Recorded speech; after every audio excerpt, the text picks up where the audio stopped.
Family, friends, and Philadelphia. Three F's that go great together, or do they? Elizabeth LaBan and Melissa DePino set out to explore these topics in their first collaboration, Pretty Little World, the story of three families who tear down the walls between each other's Philadelphia row homes and are forced to reimagine their relationships for better and for worse. Elizabeth LaBan is the author of The Restaurant Critic's Wife, the YA novel The Tragedy Paper, and the Grandparents Handbook. She teaches fiction writing at the University of Pennsylvania, and her work has appeared in the Philadelphia Inquirer, New York Newsday, and the Times-Picayune, among other publications. Her collaborator, Melissa DePino, is a former high school English teacher and the founder and editorial director of Leapfrog Group, a branding and marketing firm for nonprofits. They'll be joined in conversation this evening by John Timpane, a longtime editor, columnist, and reporter at the Philadelphia Inquirer, who has just launched a new column on theater.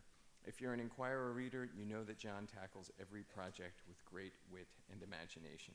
Please welcome Elizabeth LaBan, Melissa DePino, and John Timpane. You know, I thought before talking about the plot and the characters and all that, I'd like you folks to talk about the process, how you guys decided to write a book together. You know, we talked about this over coffee at La Colombe, and I'm just wondering if you could tell some of the story. I mean, how did you decide to write a book together? Because Elizabeth, you've written several books on your own, and you know, so I'm just wondering, how did that happen? How did you get together? Thank you. So, I mean, the way that we actually wrote the book together was chapter by chapter. So, Melissa began with the first chapter, and then she'd pass it to me, and I'd read it, and she would have, you know, in that case, she started the story, and then I built on that, passed it back to her. She would build on what I wrote. So that was fun and great and very different from writing a book alone, because when I write alone, I'm sitting in my dining room and, you know, have this, you know, 20 or so chapters ahead of me. But when we write together, we talk a lot, and half of the book is moved forward for me. And how did we come to, do you want to tell how we came to write it together? It's so interesting.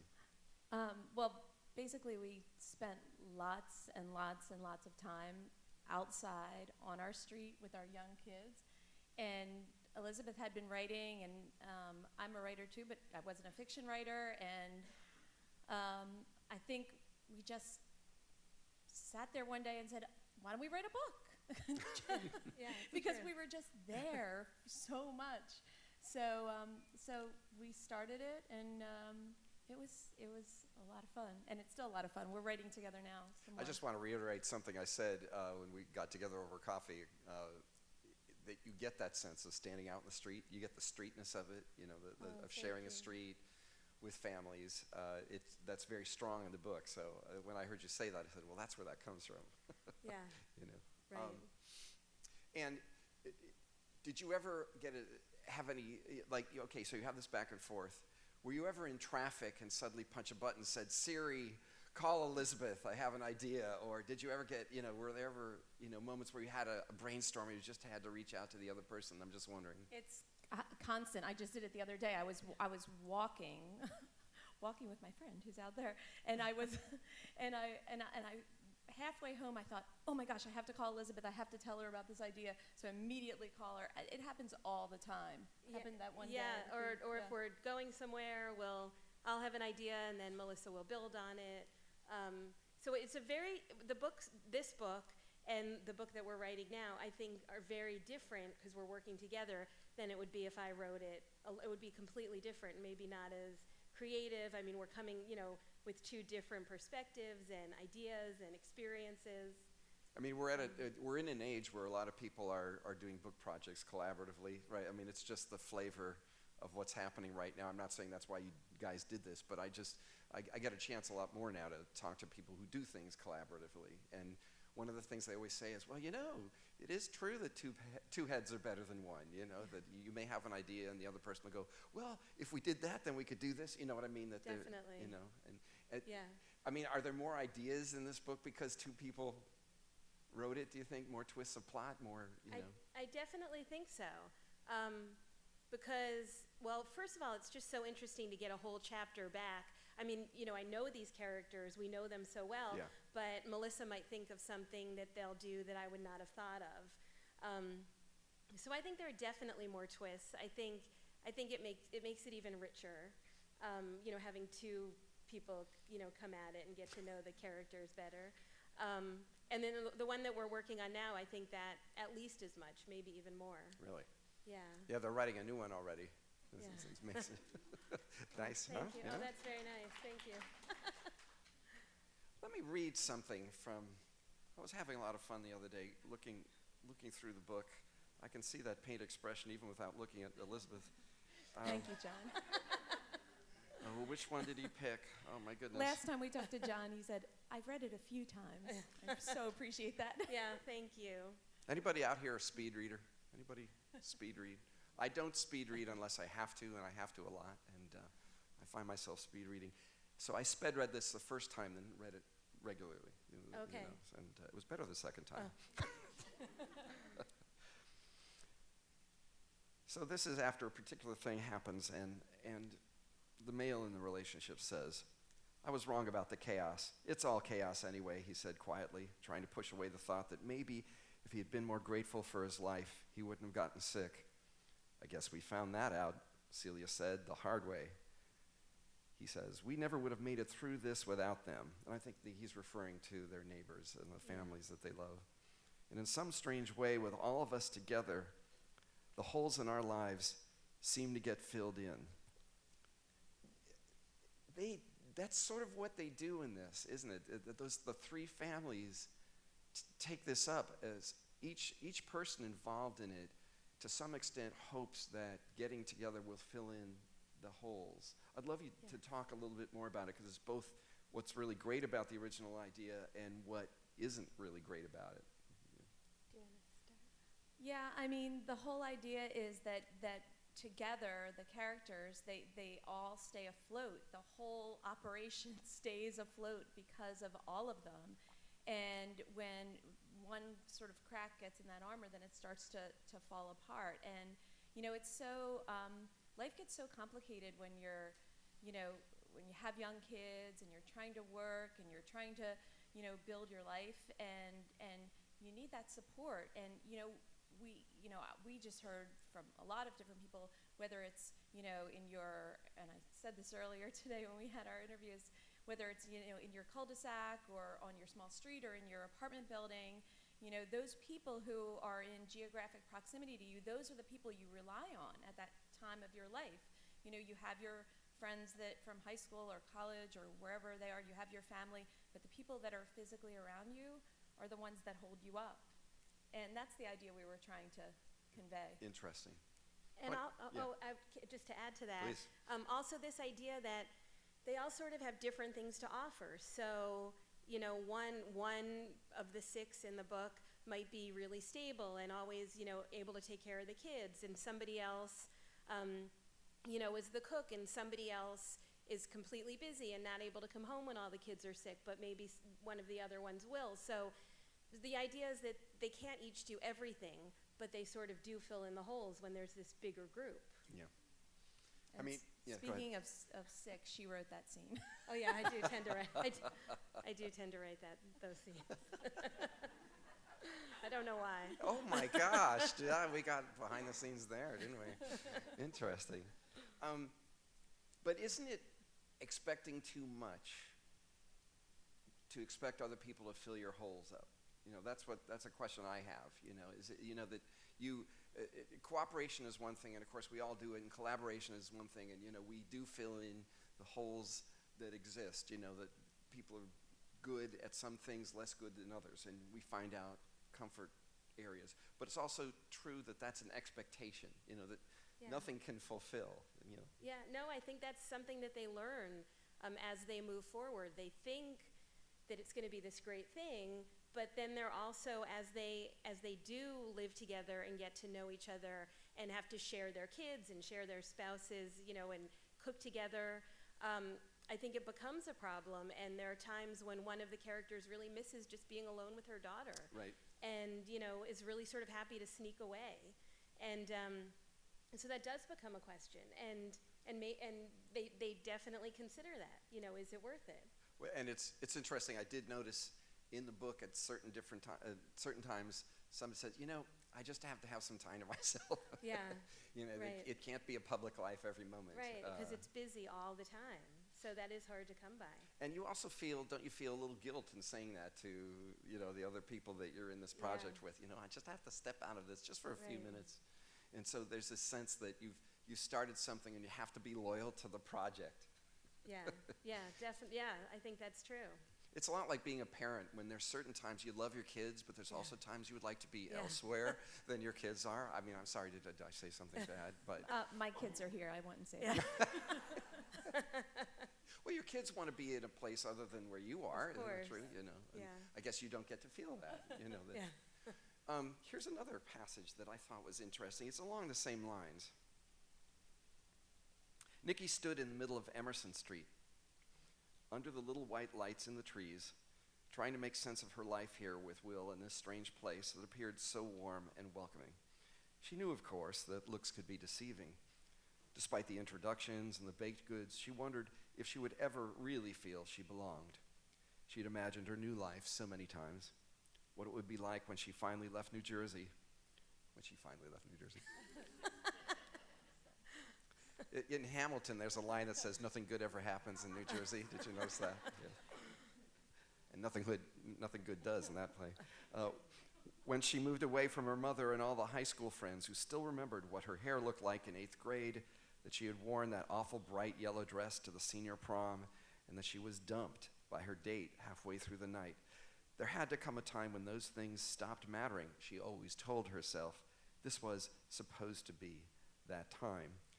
She finally moved toward her front door. As she turned the key, she held her breath. Please let him be home. Please let him be home. She pushed the door open, a hopeful smile on her face, but the house was empty.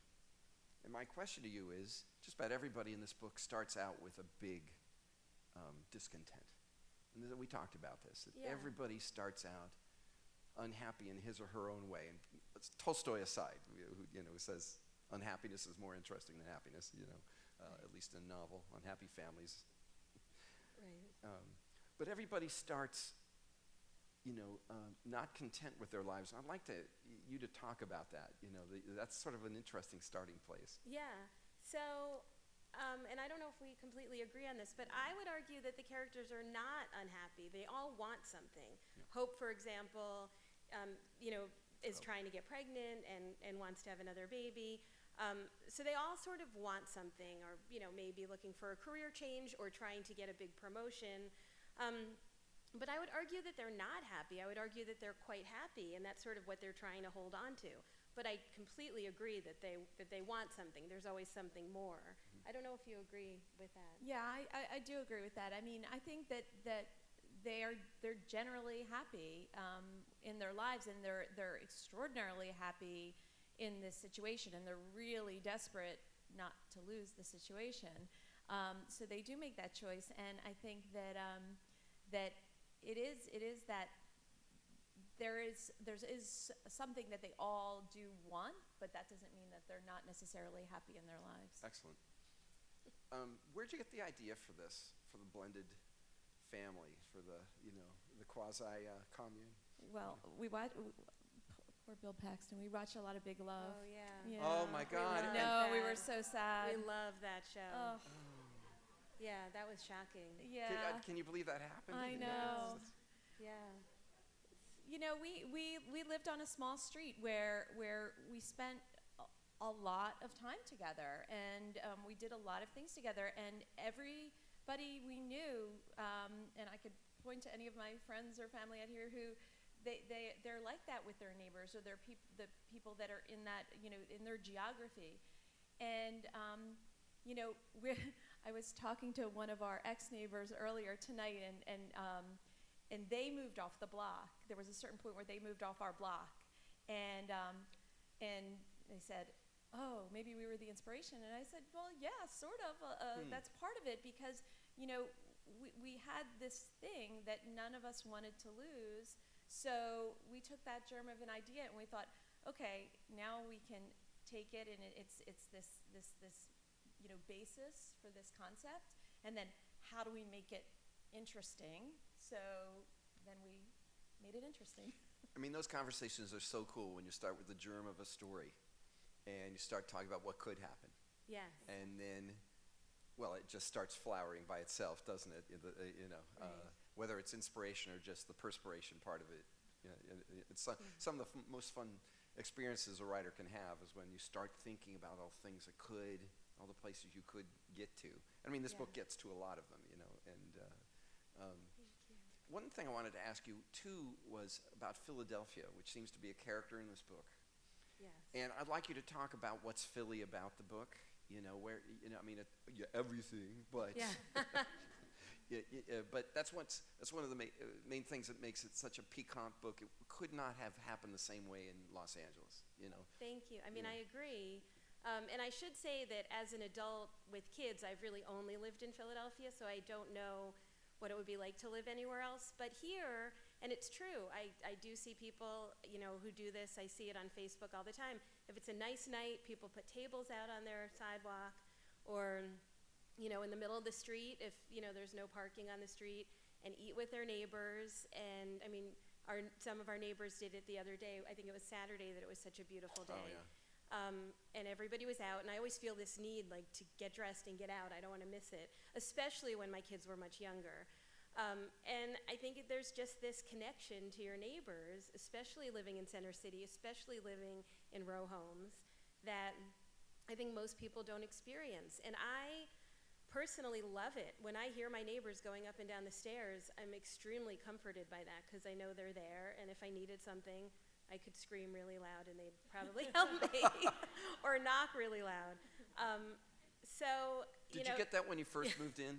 I Did you think meet I your didn't neighbors when you first- understand. I think I had no idea how great it was going to be and how important that was going to be. It was really lucky. You too? Yeah, I mean, I think that Philadelphia is really particular, and it's in its beauty. I had another shirt I was going to wear tonight, and it said Philadelphia versus the world. Yeah. So I mean, Good.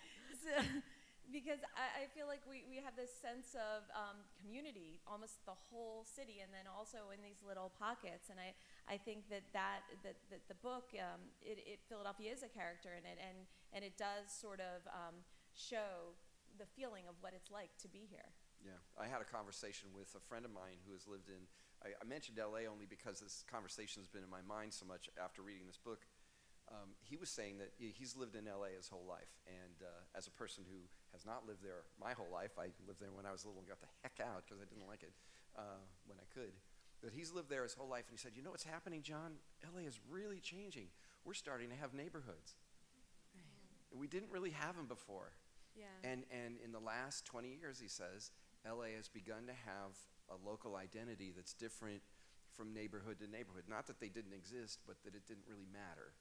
And now it sort of does. And he really likes that idea. And Yeah. I almost said, I wish I had Melissa and Elizabeth here, and they could tell you a little bit about what it means to have a neighborhood. Yeah. Oh, it's nice. It means you have neighbors. Yeah. Everybody in this book learns something about themselves or about their relationships, and they all learn different things, but it's this experience of being together that reveals that, which I think is the crux of the book, is what everybody learns. I don't know if you can tell us any more about how, whether there were things that surprised you as you were writing, oh my God, this is going to happen. I didn't know we were going there. If you ever had any of those, moments.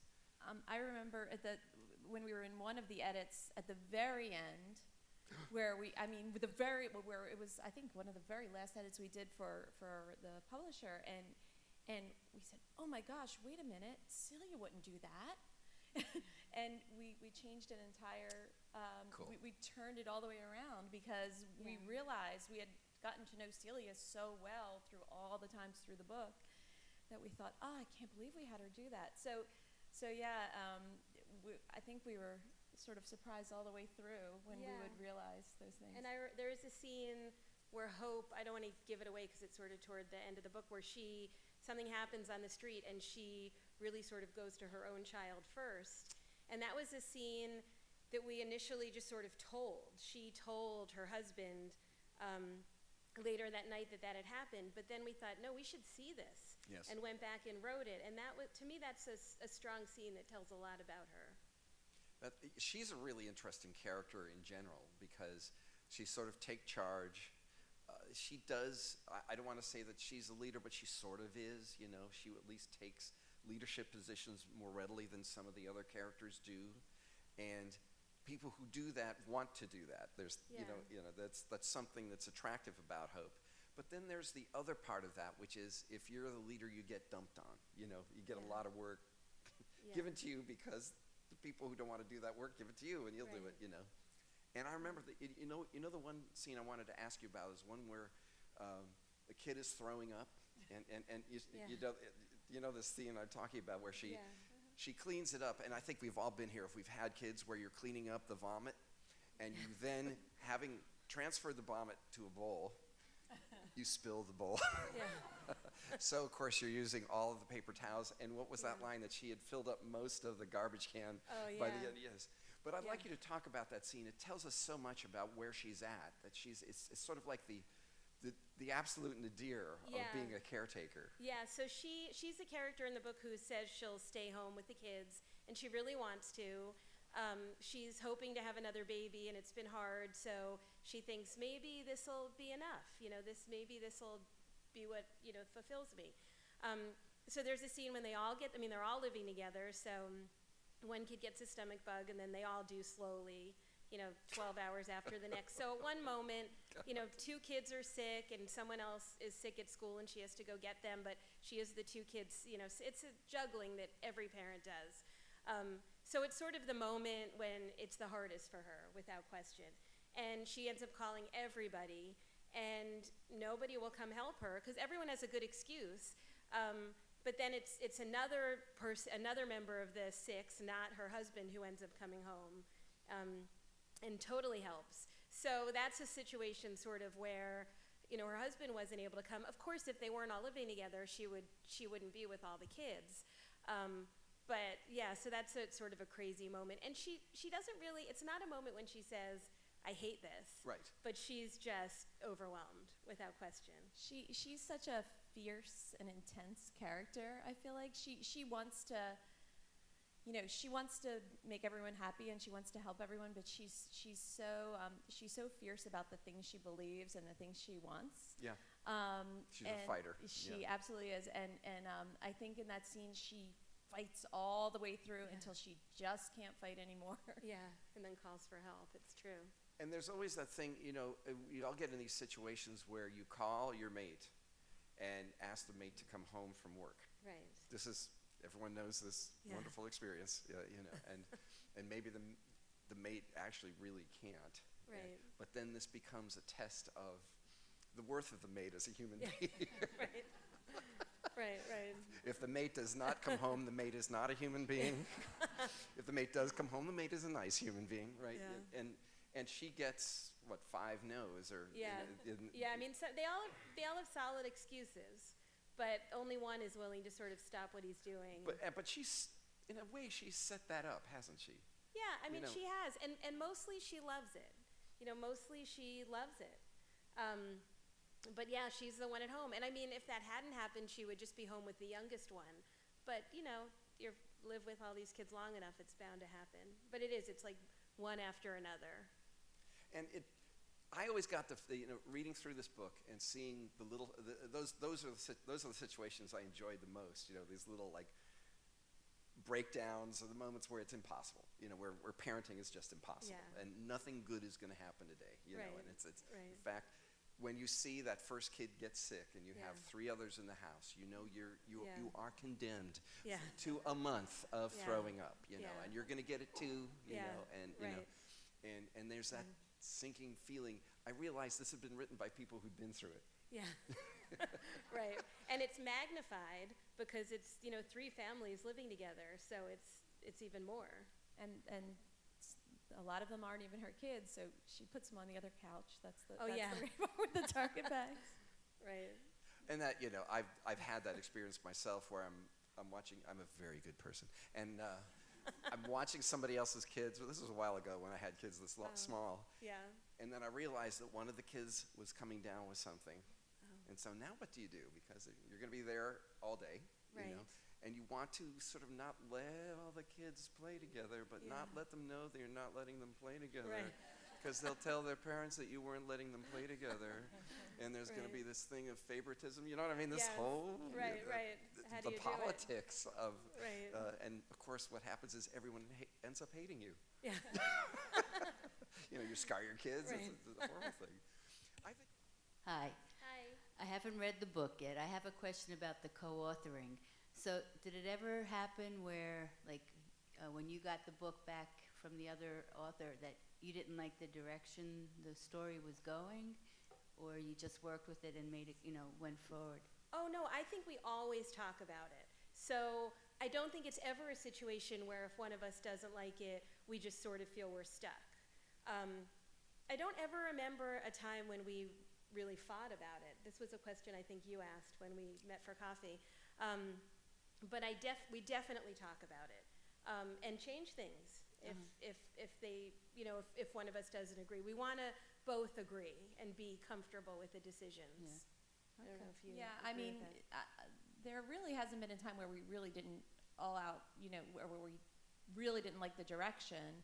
But there are many times where we say, oh, well, maybe if we did this, and then that happens in the next edit. But amazingly, it works, and we're very grateful for that.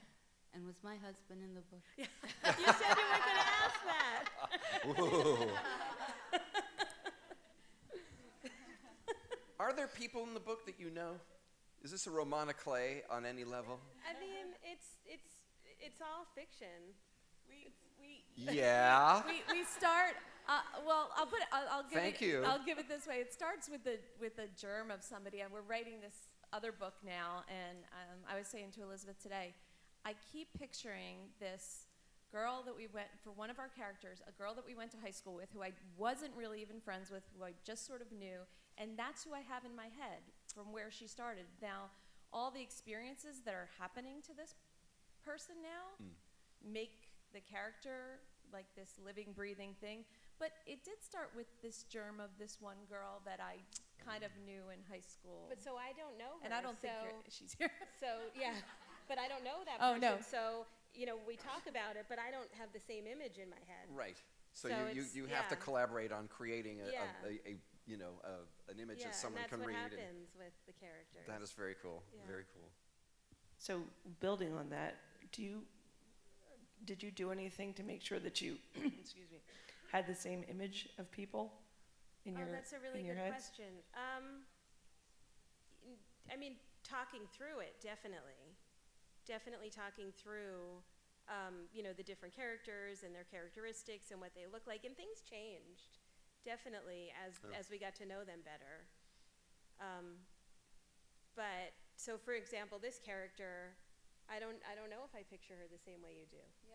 Yeah. Yeah, we don't know, but I think what happens is as the chapters build, as we each write a chapter, the experiences sort of define the character, and then we sort of talk about, eventually they ask us when it's ready to be published, we have to literally write on a form what the character looks like, Oh, what their yeah. voice sounds like.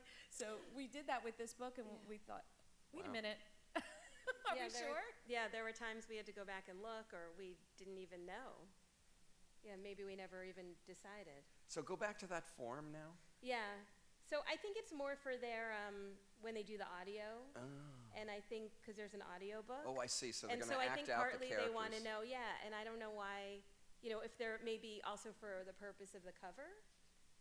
Oh. I don't know. I mean, obviously there are no people on this cover, but Yeah, I was just going to if ask you. if they wanted to, I don't know why they have us do that. It seemed to help, though. Yeah, I mean, it you seems should do it before you. I was just going to say that's sort of a good writing exercise, isn't Right. it? Yeah. Anybody here live in row houses? Anybody? Somebody want to talk about how this book suited your experience of living in a row house? Was it unlike? Was it true to life? What did we think? Okay, thank you. Oh, thanks. I'm a new row house mom, new mom living in a row house, and it really did. I feel like Philadelphia really is. I'm curious for folks who don't live in a city and who don't live in row houses if it speaks, because our homes are so small too.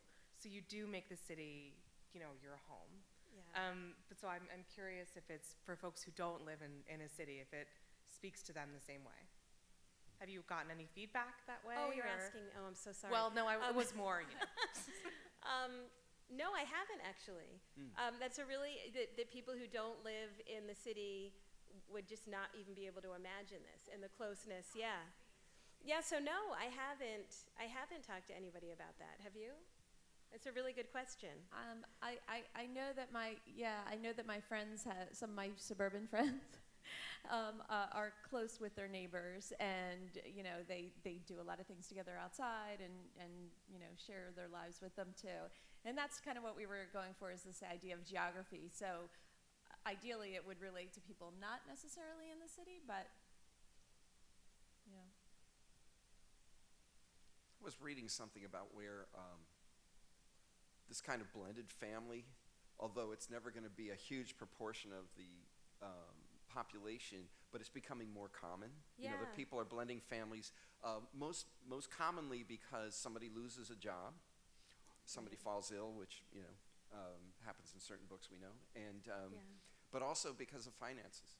Right. That sometimes two families, each of which are not doing well, if they pool resources, they can pull this together. It's interesting, and as I mentioned to you, I've been working on I've been editing someone's book, which has a whole chapter on these alternative arrangements. Yeah. And we had read about I'm sure they were in Hartford, right? So it was a big house in Hartford, and I think 3 or 4 families wanted to come together, and people were fighting them because it's zoned to be a single family home. So that was sort of also something that made us think of this. And I don't know what ended up happening with that, but it was a really, I think the article was in the New York Times. It was fascinating. And this reminds me about the zoning issue, because there's this need that they all have to keep it on the down low to some extent. Can you talk about that a little bit, about the need of these 3 families, sort of not to make it all that public as if they could, but I'm just... Right. well, they don't want people to know about it. They feel kind of embarrassed about it. They feel like there's sort of a stigma attached to it. And one of the characters, when she was growing up, there was like a commune down the road from her in the 70s, which there was some ideas tied to that, and so they do feel kind of nervous, and they do think that people are going to talk about them or maybe make fun of their kids or something. So they are a little nervous about what people are going to think, which is why they hide it and keep the 3 front doors the way they are. Yes, right. Yeah. Keep the 3 front doors the way they are, whether they use them or not, and make sure to go in and out of the same the same ways. And also, everybody is paying attention to what even. It's such a Philadelphia. Close knit, everyone's watching. Hi. So in the book, all of the characters, they're not without flaw, and many of them make mistakes. Some of them that I find a little more horrendous than others. But my question is that where I would make a judgment, I feel like you guys handled them so well and made them so rounded, where you didn't judge them in your writing, and you kind of let them all come full circle. So I just wanted to know how you were able to do that and not place your own judgments in writing these characters. Well, I was actually just saying this to Drew today, and I'm not my son. I'm not comparing us to the movie Moonlight, but I just watched the movie Moonlight today, and I was, which in the middle of the day, my son was homesick. But how that they have a character who is so who is doing something that's so flawed, but he's so multidimensional that you don't see him solely for his flaw. You see him as this complete human being who's good and bad and all these things mixed in between. So we tried really hard when we created these characters to make them real human beings with real flaws that you could take their flaws because they had good qualities that meant something. I love how the book evolved chapter by chapter. But then how did you decide when and how it would end? Oh, that's such a good question.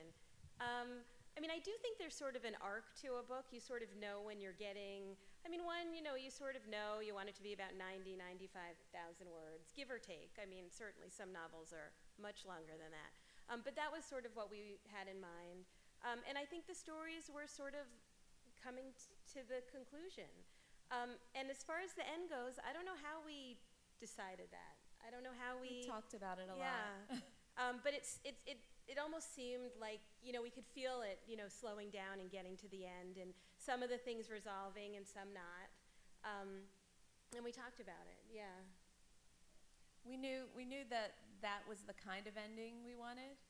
We didn't Oh, know really? exactly how it. Yeah, we Oh, that's did. interesting. We decided that was the kind of end for anybody who didn't read it yet. I don't want to ruin it, but there's We're not trying much to so ruin. hard not to. But No spoilers right, here. right. But we did decide that was the kind of ending, and then Elizabeth wrote that ending, and when I read it, I just loved the way she handled Oh, it, and thank I you. thought it was perfect. So You guys know what we're talking about, right? We don't have that. Well, actually, that was kind of the same question I had. I was wondering if you knew the end before you got started, or did the end come out, evolve as Yeah. you were writing it? No, You had the we end. did not at all know the end. Oh, When we- that's Well, interesting. I rarely do know the end Huh. when I start, but we did not at all know the end. I mean, we sort of got to know the characters and got to know the story, and really sort of had to see what happened with them. We did not have the end. And that's hard because, you know, well, you said we were working on a new one, and it's we're writing it, and we don't want to decide what the end is because we want to see where the characters go. And we were talking about writing a summary for our editor, and then we think, oh, I don't want to write the summary because I don't want to know where they go until they go there. So Right. But they have to go there. dilemma. Right. We did want to get them there. Yeah. It's True. interesting, isn't it? Because we think of writers as being in total control when, of course, they're not. And Yeah. and so for so much of this process, you were in the middle. Yeah. Right. Right. And it's difficult for people who maybe have never done this before to imagine what that's like. But that can be fun, can't it? Like, I wonder what this is going to happen. Yeah, You know? yeah, and sometimes it sounds ridiculous because we're writing, but sometimes they really do things that surprise us. Can you give an example? Just one that doesn't. Oh my That God. doesn't- I was just going to say that when Mark gets sick in the book, like we hadn't planned it, and then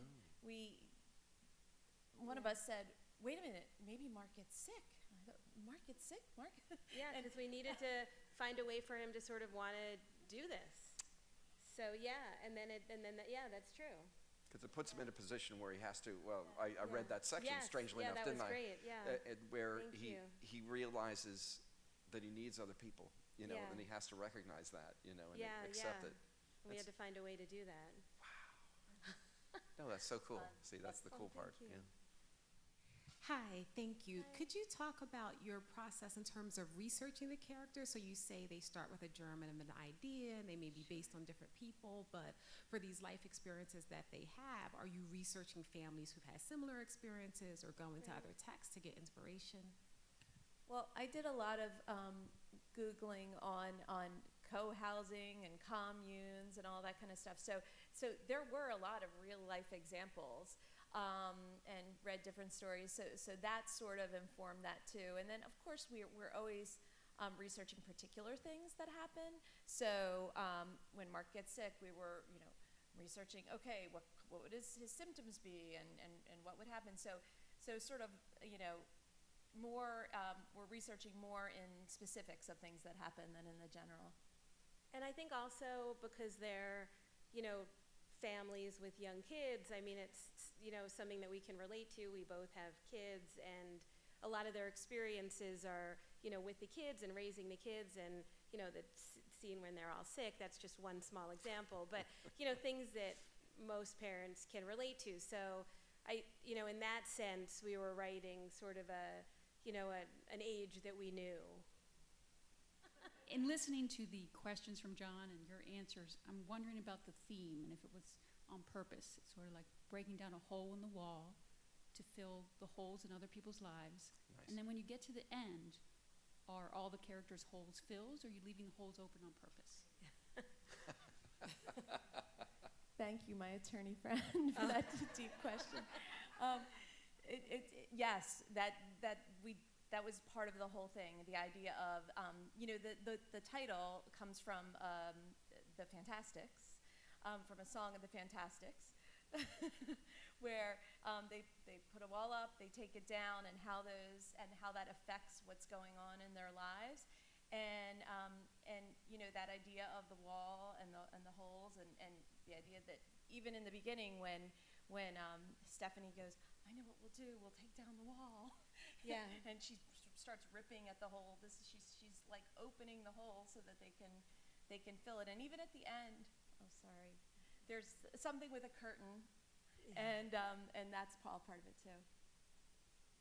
Well, thank you very much. Can we have a round of applause for our two authors Thank you here? so much for coming. Thank you.